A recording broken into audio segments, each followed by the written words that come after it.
G'day, I'm Matt, and in this wee video we're looking at an overview of our AI modules. In this case, we have 2 of them stacked up. So at the back of all the AI modules, we have a full vet door. So once the animal's in there, you can put the ratchet up behind them to hold them in place. Now of course with the AI module, we don't need a head bar, we don't need to bail them. We just want them in there firmly up against the sheeted sliding gate. The top vet door comes this way, and because it's a proper vet section for safety, this door here will come in and latch on the inside and being sheeted to protect the technician from getting kicked or anything silly. And it's repeated on the front one. So they're 2 identical units.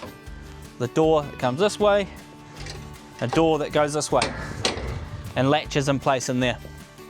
Now you can actually latch the top one in place in there as well if you feel like that's necessary. So to give you an idea of the size of the AI module, it is made to match the size of a cattle crush when the vet doors are closed.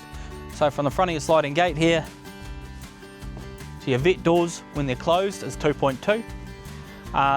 So the whole module is 3.1 long. Now the ratchet just works like any crush one. Take your bar out, slide it in, and you can work it forward.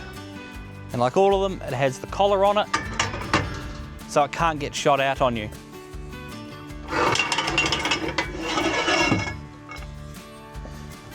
So these AI modules are for someone who wants to AI a lot of numbers, have 2 technicians or more technicians on the go, and be safe doing it.